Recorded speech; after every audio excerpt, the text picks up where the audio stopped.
제가 오전에 우리 전도사님들이 뭘 적는 걸 잠깐 봤었어요. 뭐 훔쳐보려는 건 아니었고, 이 학교에 이제 제출하려는 이거 뭐라 그러죠? 뭐라 그러지? 실습 보고서, 그렇죠? 실습 보고서. 저도 그 학부 때 그거 매 학기마다 이제 적어서 냈거든요. 나는 어디 교회에서 신학생으로 일하고 있다. 어떤 사역을 하고 있다를 이제 써서 담임 목사님이 이제 평가를 해서 이제 보내게 되는 거예요, 학교에서. 그래서 이 신학생이 사역을 하고 있구나라는 것을 이제 알게 되죠. 저는 이 감리교를 학생으로 있었지만 이상하게도 1학년 때는 3일교회를 다닌 적이 있었어요. 3일교회. 혹시 어딘지 아시죠? 뭐 예전에 전 목사님 때문에 한번 이렇게 뉴스에 많이 나왔던 교회죠. 제가 이제 신학교 1학년 때 거기를 일부러 간 것은 뭐 감리교회는 평생 있을 텐데 장로교, 그것도 청년이 많이 모인다는 그 남영역, 이 서대문이 쭈루루 이제 내려오면 거기잖아요. 그래서 그쪽으로 한번 2년 동안 다녀보자. 다른 교회, 큰 교회는 어떻게 하나 궁금했어요. 거기를 이제 다니다 보니까요, 이 여름에는 제주도 사역을 가게 됩니다. 이 제주도 사역을 수련회를 가는 곳인데 이 시스템이 조금 달라요. 한 2,000명이 이제 제주도로 이제 비행기를 다 타고 전세를 내가지고 이제 가게 됩니다. 그러면 그 제주도의 모든 시내, 뭐 시골, 동네마다 이 교회를 도와줘서 수련회도 하고 이 부흥회를 도와주러 이제 각 진이라고 하죠. 이 셀, 이런 것들이 다 도와주게 되어 있습니다. 그러면 이제 거기 이제 가서 뭐 집회도 하고 여러 가지를 돕다가 잠을 자야 되잖아요. 근데 2,000명이 어디서 자요? 호텔을 뭐 잡을 수 있겠습니까? 못 잡죠. 그래서 기도원 2개를 이제 빌리게 돼요. 큰 기도원을 2개를 빌려요. 그래서 하나는 여자 숙소로 쓰고 조금 후진되는 이제 남자 숙소로 이제 받게 되는 거예요. 그러면 남자 숙소에 이제 여자 숙소는 안 가봐서 모르겠지만 남자 숙소는 1,000명의 남자가 이렇게 기도원에 들어가게 되면요, 그 냄새가 엄청납니다. 여름에 가서 제주도에서 전도지 돌리고 막 찬양하고 기도하고 돌아가는데 쩔어 있죠. 씻기는 씻어야 되는데 뭐 기도원이 뭐 샤워실이 몇백 개 되지 않잖아요. 그러니까 막 밀려 있다가 도저히 못 참게 있어서 그때 이제 형들이 어떻게 했냐면 이 잔디밭, 이제 기도원 앞에 잔디밭이나 막 주차장 같은데 호수를 길게 빼가지고 호수를 뿌려주는 거예요. 호수를. 그러면은 이제 남자들이 에덴 동산처럼 그냥 옷 다 벗고, 그 팬티도 다 벗는 거야. 아무도 없으니까, 여자는 없으니까. 다 가서 그냥 에덴 동산처럼 확 씻고 막 그러는 거야. 그거 말고 기억에 하나 남는 게 또 하나가 있는데, 뭐냐면, 제가 이제 가게 된 교회가 있어요. 저희 셀에서 이제 가게 된 교회가 있었어요. 이제 거기서 부흥회를 이제 하게 되는 거죠. 동네 사람들은 전도지 다 돌리고, 뭐 돌아다니면서 기타 치면서 막 옛날 방식대로 막 한 거예요. 그래서 사람들을 모아왔어요. 기존에 계시던 이제 권사님 집사님들도 계시고 이렇게 집회를 하는데 어떤 할머니 몇 분이 예배에 설교도 안 끝났는데 여기 나가시는 거예요. 뭐지? 그러니까 화장실 가시나? 안 돌아오죠. 나중에 이제 피드백하는 이제 시간에 거기 계셨던 담임하신 목사님하고 물어봤어요. 이런저런 얘기하다가 왜 저분들은 아까 그분들 왜 나가셨어요? 그러니까 그분들은 어떤 사람이 와도 그분들은 자기 시간이 있어서 자기 시간 딱 50분 채우면 나간대요.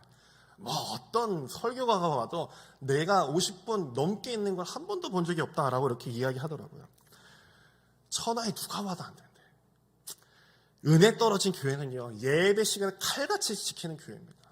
내가 은혜를 받지 못할 때, 이 시간은 내가 요 때다. 나는 더 안 돼 하면서 나가는 사람들이 있는 교회는요, 은혜가 떨어진 교회예요. 내가 말씀 들으면서 저 말씀이 끝나지 않았으면 좋겠다 라고 생각한 적이 언제십니까? 시간 가는 줄 모르고 기도해 본 적이 언제입니까? 멈추지 않는 기도해 보면서 이 시간, 이 은혜의 시간이 끝나지 않았으면 좋겠다 라는 그 마음을 언제 먹어봤을까? 이 설교하면서 준비를 하면서 그런 생각이 들더라고요. 시간이라는 것은 상대적인 거예요. 시간 밖에 시간을 적은 이 제이 그리피스라는 사람이 있어요. 시간 밖에 시간. 좀 생소하죠. 시간이 강이라면 시간은 한낱 시간을 흉내내는 기계에 불과하다라고 이렇게 시계를 표현했어요. 뭐 화두는 그거예요. 시간은 절대적으로 보이지만 상대적인 거고 다른 차원에서 가는 시간도 분명히 있다라는 거예요. 뭐 우리가 느끼는 것도 마찬가지죠. TV 뭐 재미있는 드라마를 보게 되면 시간 가는 줄 모르고 보고, 그렇죠. 내 남편 얼굴 보면 이렇게 왜 이렇게 쟤는 진짜 왜 저럴까 막 이런 마음이 들면서 시간이 안 가는 그런 시간, 상대적인 것이죠. 그래서 시간밖에 시간이다라는 표현을 쓰는 거예요. 나의 시간과 저 사람의 시간과 그리고 하나님의 시간은 다른 법입니다. 예배 시간에 시간만 쳐다보는 사람, 시계만 쳐다보는 사람이 있는 반면에 시간 가는 줄 모르고 기도에 빠지는 사람이 있는 것이에요. 오늘 본문에 보면요, 예수님을 기다린 시므온과 안나가 있습니다. 우리 아기 예수님을 매년마다 기다리면서 경축하고 감흥이 떨어질 대로 떨어졌지만 그 당시 로마의 폭력과 이 종교의 압박 속에서 살던 그 유대인들은 메시아를 몇백 년 동안 기다리고 기다렸어요. 그런데 이스라엘 백성들도요, 기다리는 것도 한두 해죠. 그렇게 오래 기다리지 못했어요. 몇백 년 동안 기다리다 보니 한둘씩 포기하고 폭력의 삶에 적응해 가면서 살고 있었습니다. 그런데 그 두 사람, 오늘 말씀의 시므온과 안나가 기다리고 있었다라고 표현하고 있습니다. 누가복음 2장 26절에 보면은 말씀합니다. 그가 주의 그리스도를 보기 전에는 죽지 아니하리라 하는 성령의 지시를 받았더니 그리스도를 보기 전에는 내가 죽지 않겠다라고 하면서 메시아를 기다렸어요. 그게 어느 시점에 들렸는지는 모르겠지만 꽤 오랜 시간 동안 기다렸으면 분명한 겁니다. 그러면서 36절하고 37절에 보면은 또 한 사람 안나가 나오게 되죠. 36, 37절입니다. 또 아셀 지파 바누엘 딸 안나라는 선지자가 있어 나이가 매우 많았더라. 그가 결혼한 후 7해 동안 남편과 함께 살다가 과부가 되고 84세가 되었더라. 이 사람이 성전을 떠나지 아니하고 주야로 금식하며 기도함으로 섬기더니라고 이렇게 말하고 있습니다. 성경에 몇 나오지 않는 여자 선지자죠. 이 안나라는 이 말도요, 은혜라는 뜻을 가지고 있어요. 근데 여기서 보다시피 이 안나라는 이 선지자는 불행한 삶을 살았던 여자였습니다. 결혼한 지 몇 년 되지 않아서 남편을 사별하고 혼자 홀로 성전에 머물면서 자기의 선지자 노릇을 하며 아기 예수님을 기다리고 있었어요. 그렇게 성전을 떠나지 않는 것이 84세라고 이렇게 성경에 나오고 있습니다. 그런데 결국 이 시몬과 안나는 성전에서 기다리던 아기 예수님 메시아를 만나게 됩니다. 22절에 보면은 8일 만에 태어나서 이 정결 예식을 하러 성전에 들어왔다라고 표현을 하고 있죠. 시몬이 그 아기 예수님을 만나고 나서 이렇게 외쳤습니다. 29절하고 32절입니다. 주제여 이제는 말씀하신 대로 종을 편안히 놓아 주시는도다. 내 눈이 주의 구원을 보았사오니 이는 만민 앞에 예비하신 것이요 이방을 비추는 빛이요 주의 백성 이스라엘의 영광이니이다. 아멘. 시몬과 안나는 오랜 시간 동안 예수님을 기다리며 살았습니다. 그들이야말로 시간밖에 오는 시간을 살고 있었던 사람들이었어요. 인생이라는 시간밖에 약속을 기다리면서 그 시간을 살아가고 있었던 것이에요. 어르신들이 돌아가시는 시기가 있어요. 양로원이나 이렇게 요양원에 계시는 분들 보면은 돌아가시는 시기가 있습니다. 예를 들어서 성탄절 직후나 아니면 자신의 생일 직후에 많이들 돌아가시거든요. 여기에는 이유가 있다고 합니다. 어르신들도요, 이 누워서 요양원에 있더라도 자기 나름대로 목표를 세우고 있다고 해요. 아, 내가 성탄절까지만이라도 살면 좋겠다. 그래, 그때까지만이라도 내가 살자. 호흡이 다 약해지면서 또 그때까지만이라도 살자. 그리고 내가 내 생일까지만이라도 살고 그래도 죽자. 라는 그런 목표를 다 가지고 있더라는 거예요. 그리고 그 날을 기다리다가 목표를 달성하게 되면 그 날이 되면 긴장이 풀어지면서 돌아가시게 된다는 거죠. 그쪽에 계시는 분들이 그러더라고요. 제가 어느 책에서 이런 글을 읽었어요. 어느 가정에서 어머니가 누워만 계시는 어머님이 계셨대요. 이제 시한부 인생을 살면서 지병으로 가능성 없이 이제 안방에 이제 누워 있었던 거예요. 시간 문제있죠. 자신은 이제 봄이 되면, 겨울이 지나면 이제 죽겠구나. 아이들한테도 내가 이제 봄이 되면 이제 끝이겠다 라고 이렇게 이야기를 하며 겨울을 보내고 있었어요. 아들아, 밖에 눈이 오는구나 하면서 내가 이제 곧 죽겠지 라고 이렇게 이야기를 했어요. 근데 어머니는 이 겨울이 지나고 마지막 겨울이라고 이야기했지만 그렇게 겨울을 보내고 또 한 번은 겨울을 보내고 또 한 번은 겨울을 보냈다라고 이렇게 책에 나왔습니다. 어머니가 아들에게 묻습니다. 얘야, 왜 이렇게 겨울이 끝나지 않지? 겨울이 간 거 아니니? 봄이 오지 않았니? 라고 이렇게 물었는데 어머니 저기 창가를 보세요. 아직도 눈이 내리고 있어요. 아직도 겨울이에요. 라고 이렇게 이야기를 했대요. 그렇게 겨울이 지난 것은 그 아들이 매일같이 그 창가에다가 그림을 계속 번갈아 가면서 그려놨다라는 거예요. 눈이 오고 있는 장면을. 누워있는 창문에 눈이 오는 그림을 보면서 자꾸만 아직 봄이 안 왔구나. 아직도 겨울이다라는 것을 느끼면서 그 어머님은 계속 살아가고 있었던 거예요. 시간 밖에 시간을 살아가는 것이죠. 시간 밖에 시간을 사는 사람이 행복한 사람입니다. 왜 이렇게 시간이 안 가? 내 기도는 언제 이루어질 거야? 라고 하며 지루한 신앙생활을 하는 것이 아니라 주님의 역사하심을 기다리며 벌써 행복을 누리는 자, 하나님의 저 약속을 내가 벌써 누리고 있는 자가 진정한 행복을 누리는 사람이 되는 것입니다.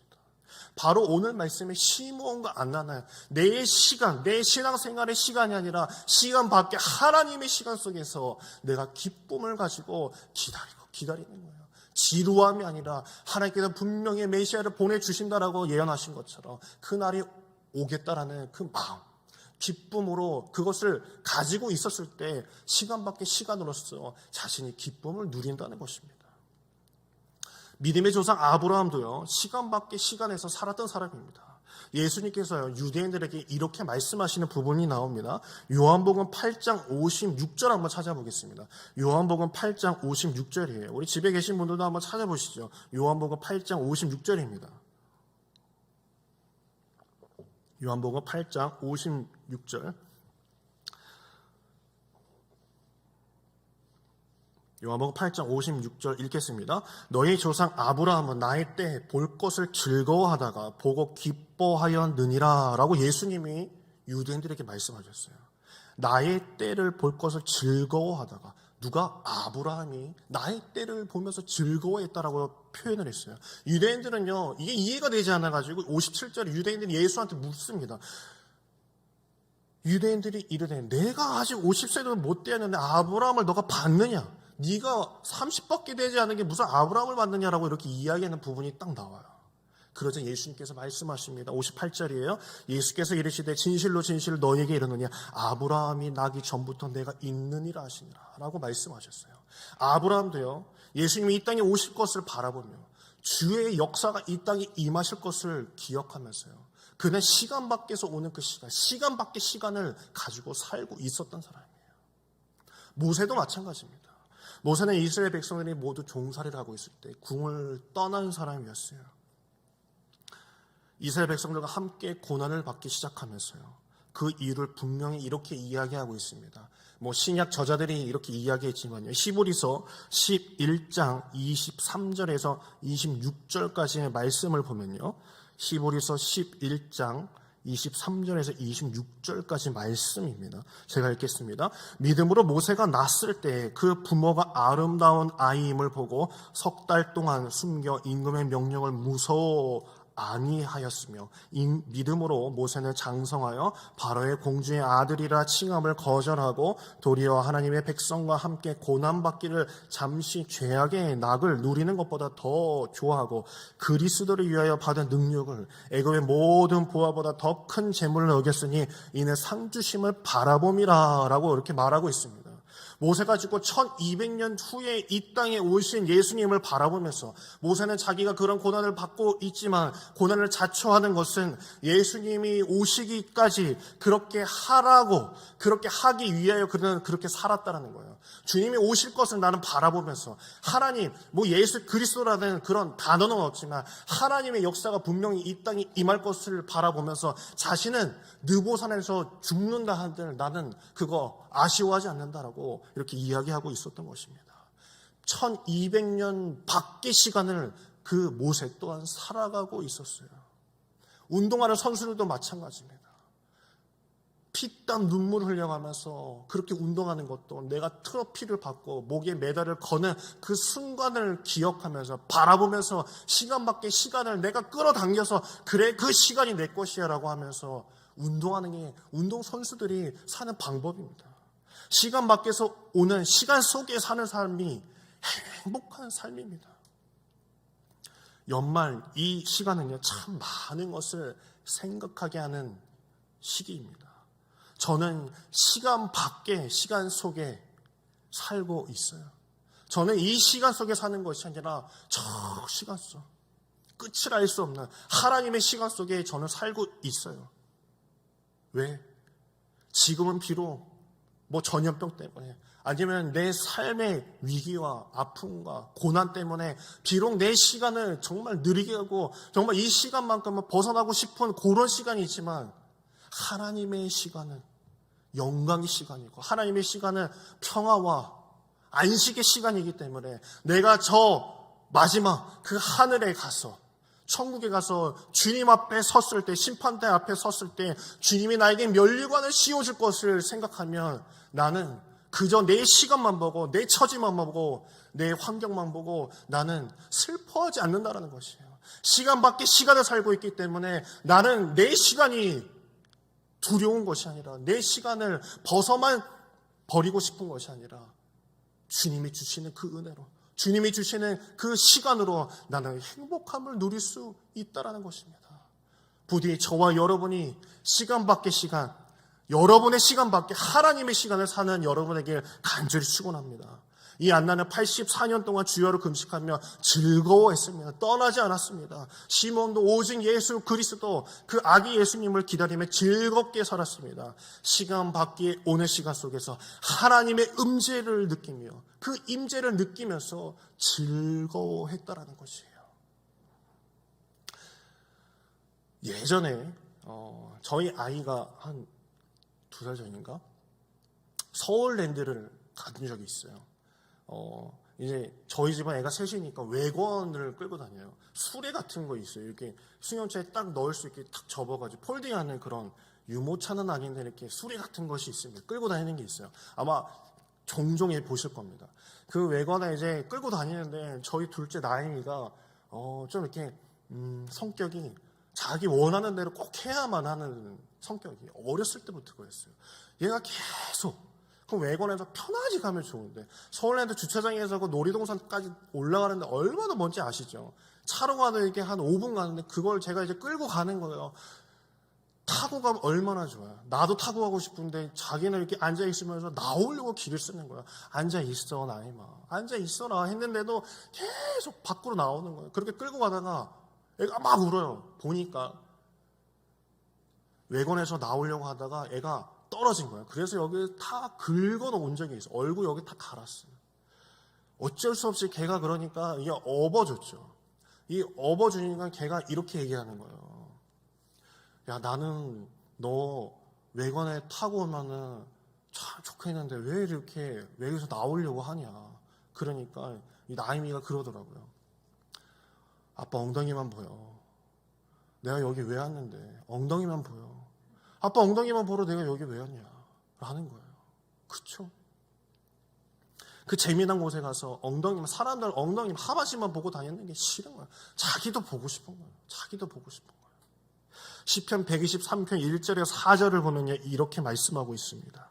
하늘에 계시는 주여 내가 눈을 들어 주께 향하나이다. 상전의 손을 바라보는 종들의 눈같이 여주인의 손을 바라보는 여종의 눈같이 우리의 눈이 여호와 우리 하나님을 바라보며 우리에게 은혜 베풀어 주시기를 기다리나이다. 여호와여 우리에게 은혜를 베푸시고 또 은혜를 베푸셔서 심한 멸시가 우리에게 넘치나이다. 안일한 자의 조소와 교만한 자의 멸시가 우리 영혼에 넘치나이다. 삶이 힘들대요. 보이는 게 엉덩이뿐이래요. 하나님의 영광을 바라보고 싶은데 보이는 게 그저 그런 것밖에 보이지 않는 거예요. 내 삶에 안타까움밖에 보이지 않는 거예요. 우리의 삶에는 만족하지 못하는 일들이 넘쳐나잖아요. 시편 저자는 말합니다. 우리는 일상을 넘어서 나의 처지를 넘어서 하나님을 바라보고 싶다. 나의 시간 속에 시간을 사는 것이 아니라 나의 시간 밖에 하나님의 시간, 하나님께서 약속하신 그 말씀, 하나님께서 주실 그 은혜, 하나님께서 분명히 회복시켜줄 그 시간을 상상하며 기대하며 기도하는 여러분에게 간절히 축원합니다. 그 상황 중에서 내가 하나님을 바라볼 수 있느냐, 그것이 문제인 것입니다. 시간 밖의 시간, 뭐 어려운 말이지만요, 간단해요.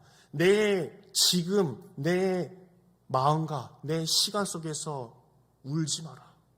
저 하나님은 분명히 회복시켜 주실 분이고 하나님의 시간은 분명히 오고 있다는 것을 기억하라는 것입니다. 이 코로나 언젠가는 끝납니다. 언젠가는 끝납니다. 길뿐이지 끝나게 되어 있습니다. 하나님의 시간이 여러분의 시간 되길 간절히 축원합니다. 이 시간 우리 같이 찬양하고 나서요, 이 말씀을 두고 우리 같이 기도했으면 좋겠습니다. 내 시간 속에 사는 것이 아니라 하나님의 시간을 나의 시간으로 여기고 하나님의 은혜를 바라보며 우리가 살겠습니다. 주님, 내가 그런 삶, 시몬과 안나와 같은 삶 살겠습니다. 우리 같이 찬양하도록 하겠습니다.